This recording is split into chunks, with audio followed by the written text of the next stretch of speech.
Assalamu alaikum wa rahmatullah.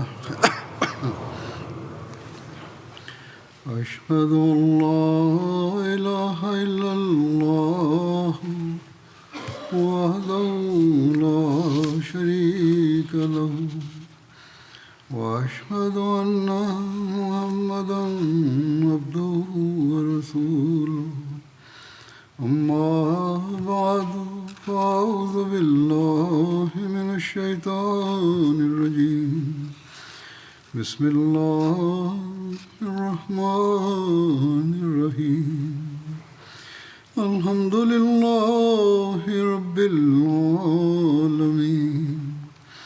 الرحمن الرحيم مالك يوم الدين إياك نعبد وإياك نستعين اهدنا الصراط المستقيم صراط الذين أنعمت عليهم غير المغضوب عليهم ولا الضالين.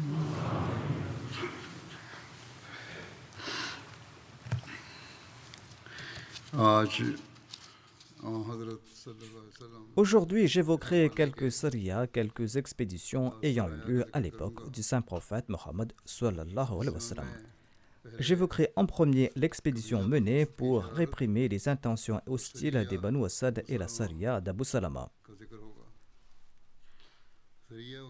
Une sariya est une expédition dans laquelle le saint prophète Mohammed sallallahu alayhi wa sallam n'avait pas participé en personne et pour laquelle il avait envoyé d'autres individus. Même ces expéditions-là mettent en exergue le caractère du saint prophète Mohammed sallallahu alayhi wa sallam, sa sagesse et comment il défendait les musulmans, et cela démontre aussi sa compassion à l'égard de l'ennemi. Ces expéditions mettent en exergue tous ces faits du caractère du saint prophète Mohammed sallallahu alayhi wa sallam. En tout cas, cette sariya a eu lieu au cours du mois de Muharram en l'an 4 de l'Hégire. Abu Salama bin Abd al-Asad Makhzoumi en était le chef. Abu Salama se nommait Abdullah à l'origine. Son kunniya, son nom d'emprunt était Abu Salama. Sa mère se nommait Bara bint Abd al-Muttalib. Il était le cousin du saint prophète Mohammed sallallahu alayhi wa sallam, notamment le fils de sa tante.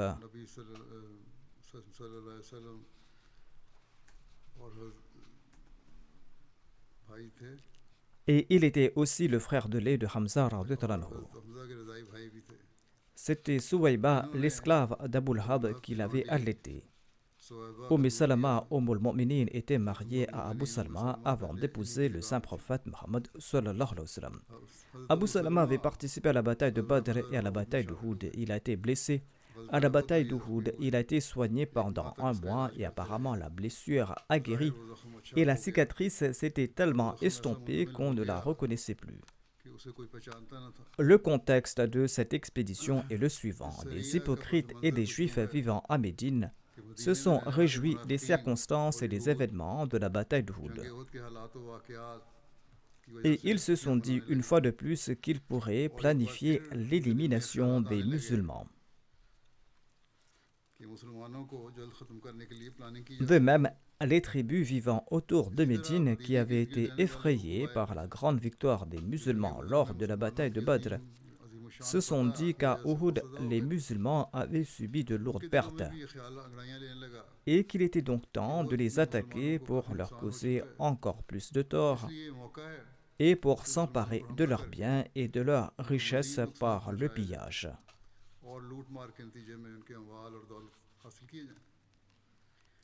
Ainsi donc, 2 mois seulement après la bataille d'Uhud, la tribu qui avait le plus tôt prévu d'attaquer les musulmans était celle des Banu Asad bin Khuzayma. Ces gens vivaient dans la région du Nejd. Tulayha bin Khuwaylid, le chef de cette tribu, et son frère Salma bin Khuwaylid ont rassemblé les gens et ils ont préparé une armée. Qais bin Harith bin Amir, un homme des Banu Asad, a conseillé ceci à sa tribu. Il leur a conseillé de ne pas attaquer les musulmans en disant « Ô mon peuple, ceci n'est pas sage. Nous n'avons subi aucun dommage de la part des musulmans. Ils ne nous attaquent pas pour nous piller. Nous sommes d'ailleurs loin de leur territoire, c'est-à-dire de Yathrab, de Médine. Et nous n'avons pas non plus une armée comme celle des Qurayshites. Les Qurayshites eux-mêmes ont demandé de l'aide des Arabes contre les musulmans pendant longtemps. Ils avaient envisagé de se venger d'eux et ils sont partis à dos de chameaux et en tenant les rênes de leurs chevaux et ils étaient accompagnés de 3000 combattants et d'un grand nombre de partisans. Il avait également emporté beaucoup d'armes. En comparaison aux Qurayshites, que valez-vous? Vous ne partirez qu'avec 300 hommes environ. Ainsi, vous allez vous tromper et vous allez quitter votre territoire. Et j'ai peur que des malheurs ne vous accablent. Mais ces gens n'ont pas écouté les conseils de Qais. Pendant ce temps, la nouvelle du plan d'attaque des Banu Asad contre Médine est parvenue au saint prophète Mohammed lui par l'intermédiaire d'un homme de la tribu Taï, un certain Walid bin Zuhair, qui s'est rendu à Médine. Il était venu rendre visite à sa nièce Zainab, qui était l'épouse de Tulayb bin Umar bin Wahab, radhiyallahu anhu. Quand le saint prophète Mohammed a su à propos du plan submentionné des Banu Asad, le saint prophète Mohammed lui a décidé que les musulmans envahiraient leur territoire pour leur propre défense avant que les Banu Asad n'attaquent Médine. Il a donc convoqué Abu Salama bin Abdel Asad et il lui a dit ceci: partez en expédition, je t'ai nommé chef de cette expédition. Ensuite, le saint prophète Mohammed lui a lié le drapeau pour eux et il leur a donné la directive suivante: continuez votre voyage jusqu'au territoire des Banu Asad avant que leur armée ne puisse se rassembler contre vous. Une fois sur place, attaquez-les. Une armée de 150 compagnons sous la direction d'Abu Salama est partie pour réprimer ces tribus. L'homme de la tribu Taï, c'est-à-dire Walid bin Zuhair, les a accompagnés en tant que guides. Voici les noms de quelques compagnons qui ont participé à cette expédition. Il y avait Abu Sabra bin Abi Urhum, Abdullah bin Sayr Amr, Abdullah bin Makhrama Amri, Mu'tib bin Fadla, Arqam bin Abi Arkam, Abu Ubaida bin Jarrah, Suhail bin Baydwa, Usayd bin Hudayr Ansari, Abbad bin Bishr Ansari, Abu Naila Ansari, Abu Abbas Qatada bin Nu'man, Nadar bin Harith, Abu Qatada Ansari, Abu Ayyash Zurki, Abdullah bin Zayd Ansari, Khubayb bin Yasaf, Sa'd bin Abi Waqas, Abu Huzaifa bin Utba, Salim Maula, Abu Huzaifa. Les compagnons ont gardé leur expédition secrète et ils ont marché rapidement hors des sentiers battus afin d'atteindre l'ennemi le plus rapidement possible. Ils ont voyagé jour et nuit sans interruption. Selon une tradition, ils se cachaient pendant une partie de la journée et voyageaient la nuit. Ainsi, après 4 jours de voyage, ils sont arrivés tout près du mont Qatan. On dit que Qatan est le nom d'une montagne tout près de Faïd, Faïd qui est le nom d'une étape sur la route menant à Koufa, où se trouvait la source des Banu Asad bin Khuzayma. Dès leur arrivée, les musulmans ont lancé l'attaque, ils ont capturé leur bétail et ils ont fait prisonnier 3 de leurs bergers, tandis que les autres ont pu prendre la fuite. Ces fouillards ont atteint le campement des Banu Asad et ils leur ont annoncé l'arrivée de l'armée musulmane et son attaque. Et ils ont exagéré considérablement le nombre de soldats d'Abu Salama. Les bergers ont exagéré ces faits, affirmant qu'il s'agissait d'une armée si importante qu'elle a suscité encore plus de peur. Et les Banu Salama ont été effrayés, et en raison de l'arrivée soudaine des musulmans, une telle terreur s'est répandue parmi eux qu'ils se sont enfuis de tous les côtés. Lorsque Abu Salama est arrivé au campement des Banu Asad et qu'il a vu que l'ennemi s'était enfui, il a envoyé ses compagnons à leur recherche. Abu Salama a divisé son armée en 3 groupes. Un groupe est resté avec lui et les 2 autres ont été envoyés dans 2 directions différentes. Et il leur a ordonné de ne pas poursuivre l'ennemi trop loin et de revenir passer la nuit avec lui s'il ne rencontre pas l'ennemi. Il a également insisté pour qu'ils ne se dispersent pas et pour qu'ils restent ensemble.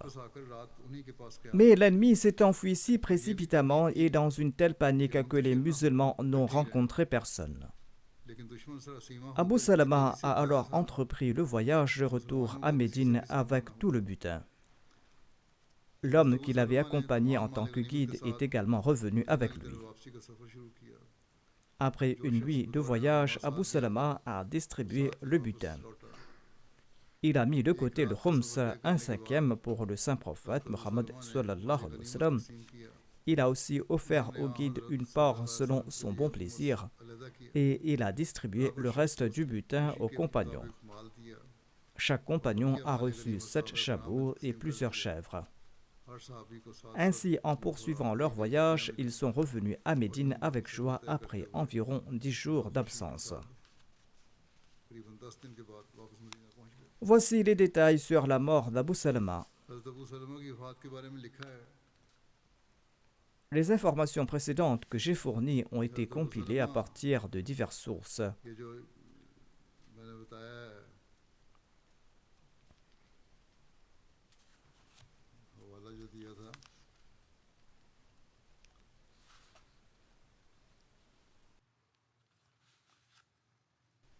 Ces informations que j'ai fournies ont été compilées à partir de diverses sources, dont certaines proviennent de l'ouvrage Sirat Khatamun Nabiyyin.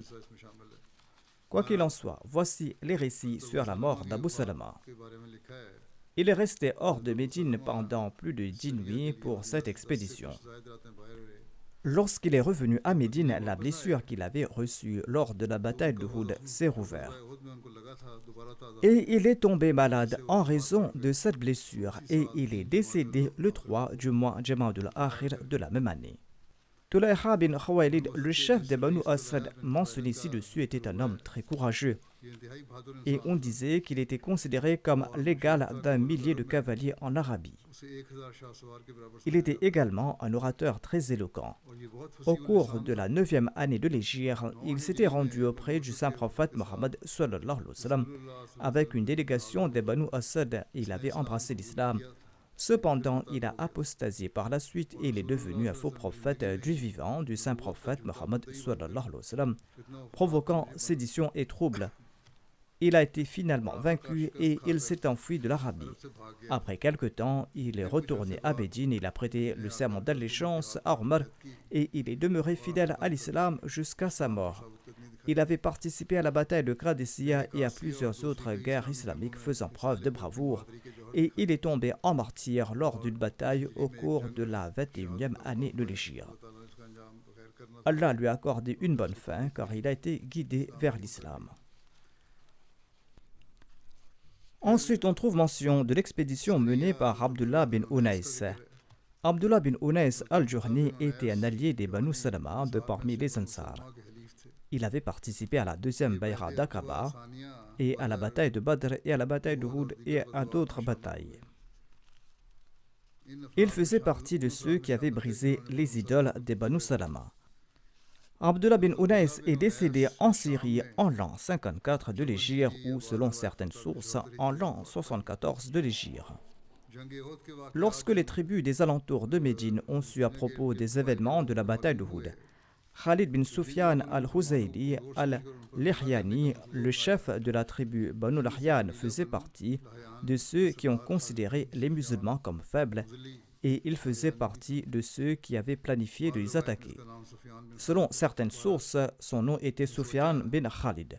Quoi qu'il en soit, il a pensé qu'il serait opportun de profiter de la faiblesse des musulmans après leur défaite à Uhud pour les attaquer et pour piller Médine afin d'affirmer sa domination. Cet homme était empli d'hostilité à l'égard de l'islam, il était très arrogant. Il a rassemblé son armée tout près de la vallée d'Arna à proximité de Nakhla ou de Rafah.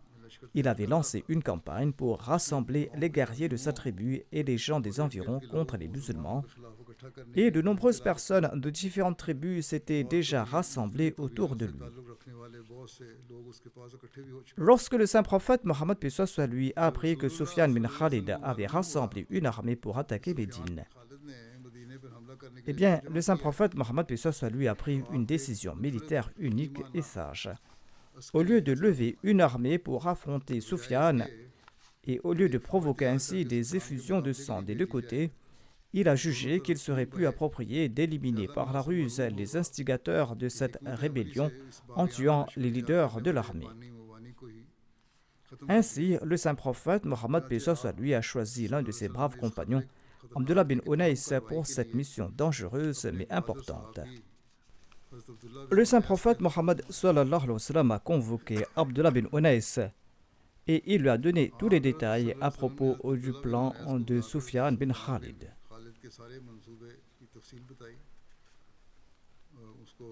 Et il lui a dit, pars en silence et tue-le.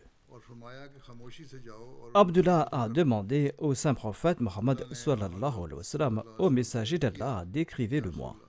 Le saint prophète paix soit lui a répondu, lorsque tu le verras, tu seras rempli d'effroi et tu te souviendras du diable en le voyant. Abdullah a déclaré, ô messager d'Allah, sallallahu alayhi wa sallam, je n'ai jamais eu peur de personne. Le saint prophète Mohammed paix soit lui a répondu, oui c'est vrai, mais lorsque tu le verras, tu auras la chair de poule. Ainsi, il est parti tout seul pour cette mission le 5 du mois de Muharram en l'an 4 de l'Hégire. Abdullah relate, lorsque je suis arrivé à Arna, une vallée près d'Arafat, j'ai vu Sufyan marcher avec une canne. Il était suivi par des gens de différentes tribus, des gens qui s'étaient joints à lui. Il ne marchait pas avec une canne à cause de sa vieillesse, mais c'était la coutume à l'époque de porter une canne à la main. Abdullah relate, en raison de ce que le saint prophète Mohammed sallallahu alayhi wa sallam avait dit à son sujet, eh bien, je l'ai reconnu immédiatement, car je fus rempli d'effroi en le voyant. Tandis que jamais auparavant, je n'avais eu peur de personne. Je me suis dit en moi-même, Allah et son messager, sallallahu alayhi wa sallam, ont dit la vérité.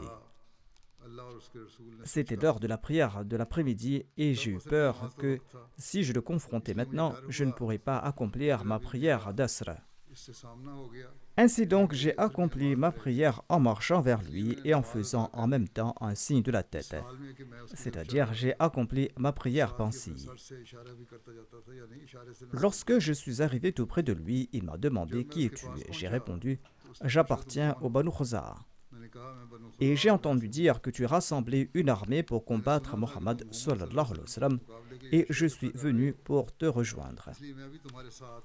Il a dit, oui, je rassemble une armée pour combattre Mohammed sallallahu alayhi wa sallam.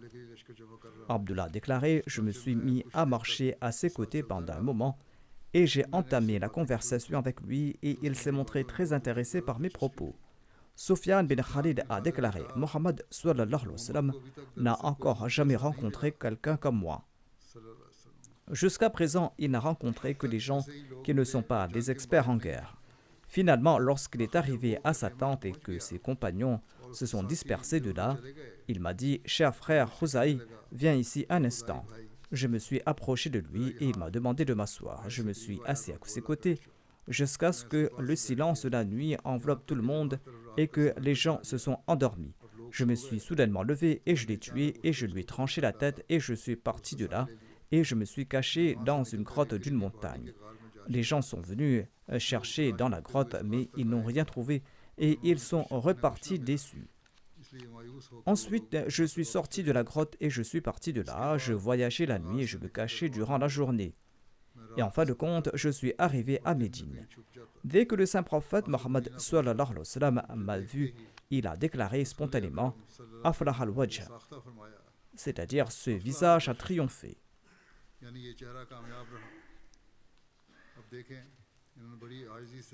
Ce compagnon a répondu au saint prophète Mohammed paix soit lui en prononçant ces paroles avec une grande humilité et une grande sagesse. Il a déclaré, j'ai présenté mes hommages au saint prophète Mohammed paix soit lui et j'ai dit, Aflahu wajhuka ya Rasulullah, ô messager d'Allah, c'est votre visage qui a triomphé. C'est-à-dire que tout ce succès est le vôtre, c'est grâce à vos prières bénies. Ensuite, Abdullah a relaté tout l'incident et il a placé la tête du chef rebelle devant le saint prophète Mohammed paix soit lui. Selon un autre récit, le saint prophète Mohammed paix soit lui avait annoncé la mort de Sufyan bin Khalid avant l'arrivée d'Abdullah bin Unais. Abdullah relate que, ravi de ce succès, le saint prophète Mohammed paix soit lui m'a offert une canne en disant « Ceci sera un signe entre toi et moi au paradis, tu vas t'appuyer dessus au paradis. » Ainsi, cette canne est toujours demeurée en possession d'Abdullah bin Unais jusqu'à sa mort. Lorsqu'il a rendu son dernier souffle, il a demandé à ses proches de placer ce bâton dans son linceul entre son corps et son linceul. Et ses proches ont respecté son testament. Abdullah bin Unais était également connu sous le nom de Dhul Mikhsara, c'est-à-dire l'homme à la canne. Il était resté 18 jours hors de Médine et il est revenu le samedi, 7 jours avant la fin du mois de Muharram. Hazrat Mirza Bashir Ahmad Sahib a présenté les détails de cette expédition du mois de Muharram de l'an 4 de l'Hégire. Il présente ceci. Il déclare que l'incitation des Korachites et la défaite temporaire des musulmans à Uhud commençaient à manifester leurs effets dangereux avec une grande rapidité. Ainsi, les jours même où les Banu Asad prévoyaient d'attaquer Médine, le saint prophète Mohammed sallallahu alayhi wa sallam avait reçu la nouvelle que les membres de la tribu des Banu Lahyan rassemblaient une grande armée dans leur patrie, Urayna, située tout près de la Mecque à l'instigation de leur chef Sufyan bin Khalid, et qu'ils avaient l'intention de frapper la ville de Médine.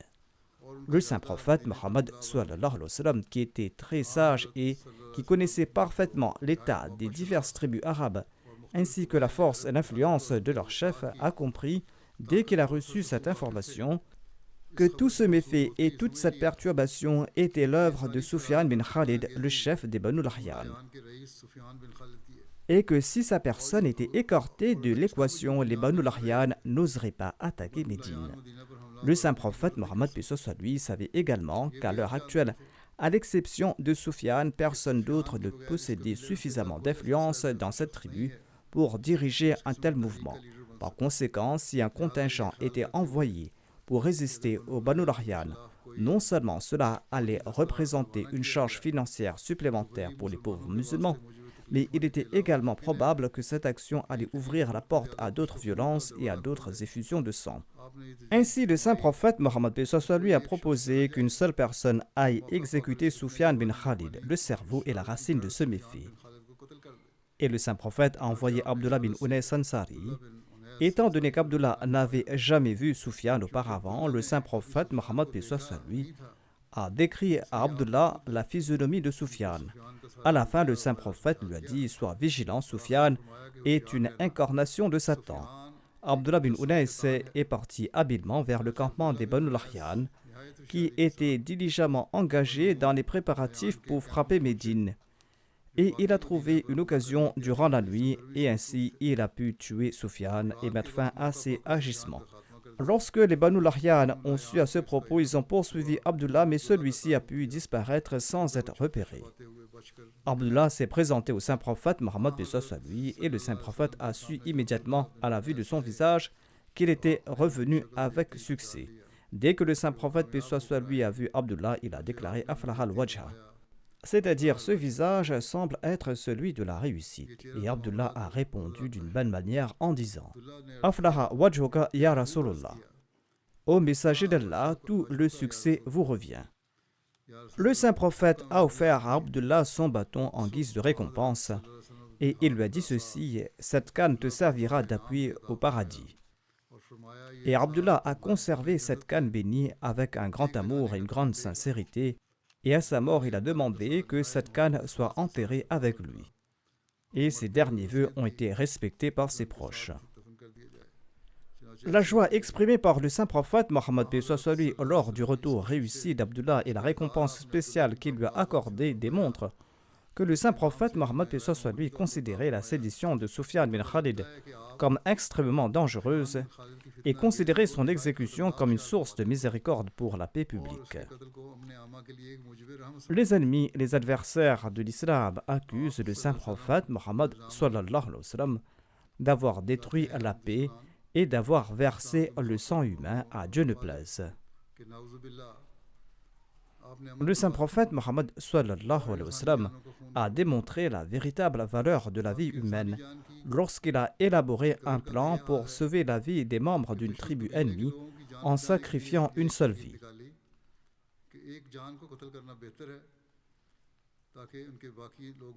Cet acte incarne la compassion humaine à son paroxysme. En revanche, le monde soi-disant civilisé d'aujourd'hui massacre des enfants, des femmes, des personnes âgées innocentes sous prétexte de tuer quelques individus, affirmant avec effronterie que c'est là la norme de la guerre. Même dans des batailles rangées, le saint prophète Mohammed paix soit sur lui interdisait strictement le meurtre d'enfants, de personnes âgées et des femmes et des personnalités religieuses qui n'étaient pas directement impliquées dans les combats. Ceci est l'essence même des enseignements du saint prophète Mohammed paix soit sur lui et de l'éducation islamique. J'évoquerai à présent l'expédition de Raji. En raison des détails extensifs de l'expédition de Raji, je n'en présenterai qu'une partie aujourd'hui.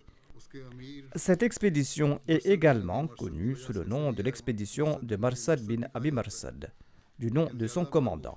Cependant, le nom Raji est le plus couramment utilisé. Raji est une source appartenant à la tribu Banu Huzayl située dans la région du Hejaz. Son nom actuel est Batiya et ce lieu est situé à 70 km au nord de la Mecque. L'expédition s'est dirigée vers Raji au début du mois de Safar, la 4e année de l'Hégire. Selon Ibn Ishaq et Ibn Hisham, cette expédition a eu lieu la 3e année après la bataille d'Uhud.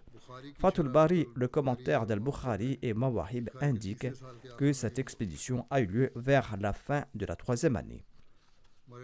Notre équipe de recherche a fourni une note concernant l'expédition de Raji, soulignant une divergence dans certaines sources historiques. Vu que ces informations puissent être utiles aux chercheurs, je vais les présenter également pour votre compréhension.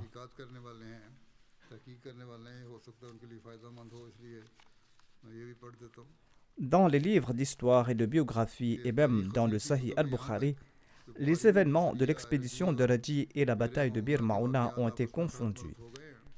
Certains biographes ont attiré l'attention sur cette confusion et il y a également une erreur dans laquelle de nombreux biographes indiquent la date de l'expédition de Raji comme Safar de l'an 4 de l'Hégire. Ils précisent ensuite que Khubayb et Zayd ont été vendus à la Mecque, mais qu'en raison du début des mois sacrés, les Mécois les ont emprisonnés. Et une fois les mois sacrés terminés, les deux hommes ont été tués. C'est ce que racontent souvent les biographes. Cependant, à bien y regarder, des questions se posent. Les mois sacrés sont au nombre de 4. Les 3 se succèdent. Il y a Dhul-Qa'da, Dhul-Hijjah et Muharram, 3 mois qui se succèdent. Rajab, le 4e mois sacré, vient 4 mois après le mois de Muharram. L'expédition a eu lieu au cours du mois de Safar et les 3 premiers mois sacrés étaient déjà passés. Le 4e mois sacré, Rajab, allait arriver 4 mois après Safar. Par conséquent, si cette expédition est considérée comme ayant eu lieu au cours du mois de Safar, en l'an 4 de l'Hégire, affirmer que les mois sacrés avaient commencé est illogique. Et si les mois sacrés n'étaient pas en vigueur, il n'y avait aucune raison pour les maintenir tous deux en prison pendant une longue période. Les Mécois, qui voulaient étancher leur soif de vengeance en les tuant le plus vite possible, n'avaient aucune raison de garder ces 2 prisonniers en captivité et vivants pendant longtemps, assumant la charge de leur nourriture et de leur boisson et de leur sécurité. Les biographes et les historiens qui mentionnent cette expédition comme ayant eu lieu au cours du mois de Safar en l'an 4 de l'Hégire n'ont pas soulevé ces questions. Face à l'écart des dates concernant l'expédition de Raji, nous sommes confrontés à 2 options, soit que les discussions sur les mois sacrés et le fait que les 2 musulmans aient été maintenus en captivité pendant un certain temps ne sont pas exacts. Soit il faut admettre que tous ces récits sont corrects et que les mois sacrés avaient déjà débuté, et que ces deux compagnons ont été maintenus en captivité pendant un certain temps. Cependant, dans ce cas, il faudra admettre que la plupart des historiens et des biographes ont commis une erreur en relatant ces faits historiques. Et il est préférable de croire ceux qui, en minorité, affirment que lorsque ces captifs ont été vendus à la Mecque, le mois sacré de Dhul-Qa'da avait déjà débuté. Ainsi, la Sirat Ibn Ishaq, qui est l'une des premières biographies, et Ibn Hisham, tous deux affirment que la Sariya Raji ont eu lieu 3 ans après la bataille d'Uhud. Selon Fathul Bari, un célèbre et authentique commentaire d'Al-Bukhari, cet événement a eu lieu à la fin de l'année 3 de l'Hégire. Al-Muwahib ad-Dunya, une autre biographie authentique, présente les mêmes conclusions. Il semble donc plus plausible d'affirmer que cette Sariya a eu lieu à la fin des jours du mois de Shawwal de l'an 3 de l'Hégire. Khubayb et Zayd ont été tués au cours du mois de Safar en l'an 4 de l'Hégire. Et lorsque la nouvelle de leur martyre est parvenue à Médine, les récits évoquant cette date ont pris plus d'importance dans les chroniques. Quoi qu'il en soit, Allah sait le mieux. Le contexte de cette Sariya, de cette expédition, est décrit comme suit. Comme mentionné précédemment, Sufyan bin Khalid, le chef de la tribu des Banu Lihyan, a été tué lors de la Sariya d'Abdullah bin Unais. Cet incident a attisé la flamme de la vengeance de cette tribu, qui, jour et nuit, réfléchissait sur la manière de venger la mort de leur chef qui a été tué par les musulmans. Ainsi donc, des membres de la tribu Banu Lihyan se sont rendus auprès des tribus Azal et Qara. Ces gens étaient des archers habiles. La tribu Azal était une branche de la tribu Banu Hawn bin Khuzayma, qui remontait à Azal bin Daish. Et la tribu Qara était également une branche de la tribu Hawn, qui remontait à Daish. Les Banu Lihyan leur ont dit ceci: allez à Médine auprès de Muhammad sallallahu alayhi wa sallam et demandez-lui de vous envoyer quelques-uns de ses compagnons avec vous pour prêcher l'islam dans votre tribu. Nous avons bon espoir qu'il va vous envoyer quelques-uns de ses compagnons. Et lorsque les compagnons de Muhammad sallallahu alayhi wa sallam viendront avec vous, nous allons les vendre comme esclaves à la Mecque, en échange de quoi nous obtiendrons un prix élevé et les Mécois vont tuer ses compagnons. Cela nous permettra d'assouvir notre vengeance et nous allons également partager avec vous les richesses que nous allons recevoir. Ainsi donc, conformément à ce plan bien élaboré, 7 membres des tribus Azal et Qara se sont rendus à Médine en tant que délégation et ils se sont adressés au saint prophète Mohammed sallallahu alayhi wa sallam en disant ceci: l'islam gagne en popularité de notre tribu, veuillez donc envoyer quelques-uns de vos hommes avec nous pour y prêcher le message de l'islam. Pendant ce temps, le saint prophète Mohammed lui avait préparé un groupe de 10 hommes pour espionner dans les environs de la Mecque et pour faire le point sur la situation. Lorsque la délégation est retournée, le saint prophète Mohammed lui a envoyé ce même groupe de 10 hommes avec eux. Selon un récit, le saint prophète Mohammed lui avait envoyé 7 personnes avec eux. Selon Ibn Hisham, il a envoyé 6 compagnons avec eux, tandis qu'Ibn Sa'd a déclaré qu'ils étaient 10 et Ibn Sa'd a présenté le nom de 7 d'entre eux. Al-Bukhari mentionne 10 hommes et la plupart des livres de la biographie du saint prophète Mohammed lui évoquent également 10 compagnons, mais les noms de 7 compagnons uniquement ont été présentés.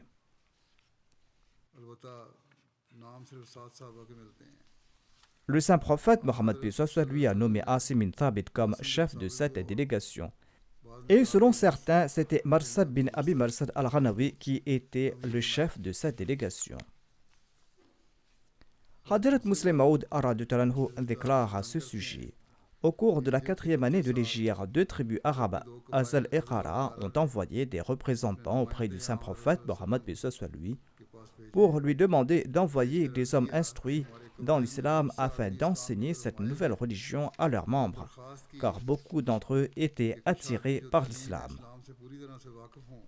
Il s'agissait en fait d'un complot qui avait été orchestré par les Banu Lihyan, des farouches ennemis de l'islam. Leur intention était de tuer les musulmans envoyés par les tribus Azal et Qara en représailles de la mort de leur chef, Sufyan bin Khalid.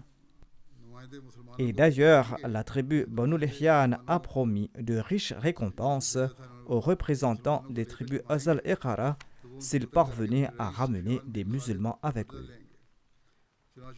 Ainsi donc, lorsque les représentants des tribus Azal et Qara sont arrivés à Médine, ils ont présenté leur requête au saint prophète Mohammed sallallahu alayhi wa sallam.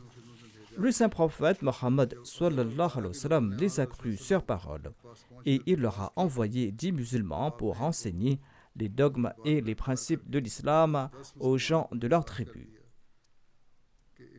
Ainsi donc, ces musulmans se sont mis en route et sont partis. Je relaterai le reste des événements, Inch'Allah, par la suite.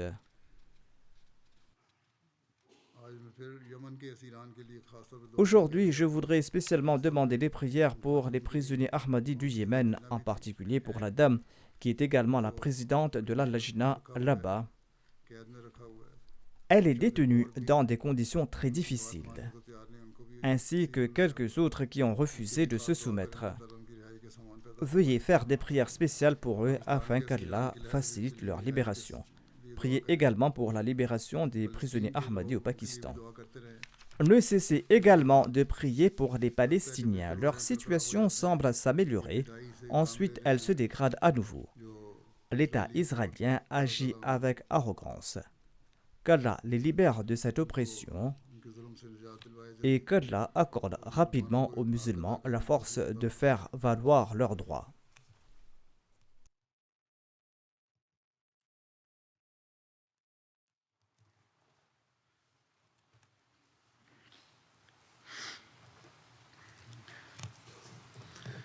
Alhamdulillah, alhamdulillah, nahmaduhu wa nasta'inuhu wa nastaghfiruh wa nu'minu bihi wa natawakkalu alayhi wa na'udhu billahi min shururi anfusina wa min sayyiati a'malina. من يهده الله فلا مضل له ومن يضلل فلا هادي له ونشهد أن لا إله إلا الله ونشهد أن محمدا عبده ورسوله عباد الله رحمكم الله إن الله يأمر بالعدل والإحسان وإيتاء ذي القربى وينهى عن الفحشاء والمنكر والبغي يعظكم لعلكم تذكرون اذكروا الله يذكركم وادعوه يستجب لكم ولذكر الله أكبر